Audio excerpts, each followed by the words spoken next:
Good morning, brothers and sisters in Christ. The lowly servant here. Welcome to my channel. Today is April 11th, 2022, Monday of the Holy Week.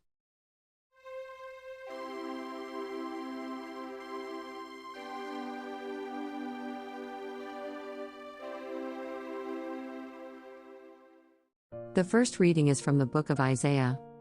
Here is my servant whom I uphold, my chosen one with whom I am pleased, upon whom I have put my spirit. He shall bring forth justice to the nations, not crying out, not shouting, not making his voice heard in the street.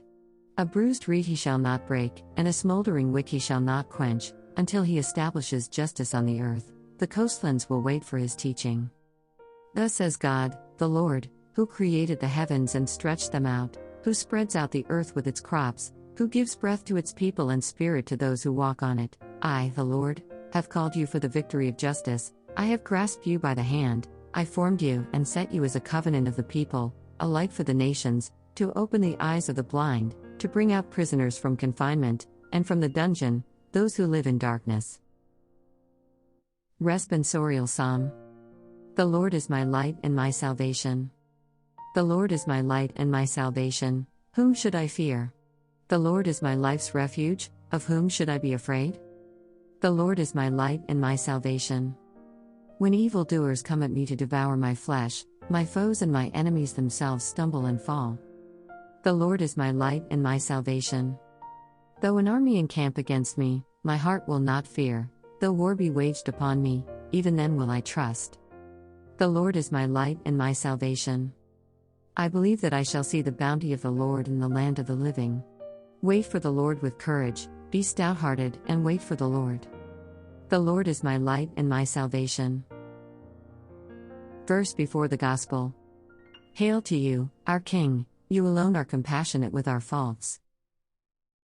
The Gospel according to John. 6 days before Passover, Jesus came to Bethany, where Lazarus was, whom Jesus had raised from the dead.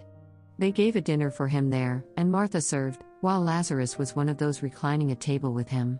Mary took a liter of costly perfumed oil made from genuine aromatic nard and anointed the feet of Jesus and dried them with her hair. The house was filled with the fragrance of the oil. Then Judas the Iscariot, one of his disciples, and the one who would betray him, said, "Why was this oil not sold for 300 days' wages and given to the poor?" He said this not because he cared about the poor but because he was a thief and held the money bag and used to steal the contributions. So Jesus said, "Leave her alone. Let her keep this for the day of my burial. You always have the poor with you, but you do not always have me."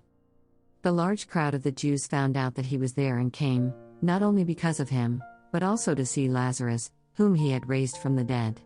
And the chief priests plotted to kill Lazarus too, because many of the Jews were turning away and believing in Jesus because of him. Reflection. Generosity and extravagance can always be criticized, rationalized, and diminished as the head seeks to constrain the heart. In this Holy Week, I look again to see how God may wish to catch my attention in new ways and lead me to learn with my feeling heart. The table fellows of Jesus are Lazarus, Mary, and Martha, companionable, silent, and serving in turn. Although present, Judas puts himself outside the scene, becomes a commentator. I can choose to receive Jesus' invitation to be close to him and learn from him, or to stand back and talk about him. That's the end of the reflection from the sacred space. Subscribe to my channel and click on the notification bell, so you won't miss out on my next upload. Be safe and always keep God in your hearts. Peace to all.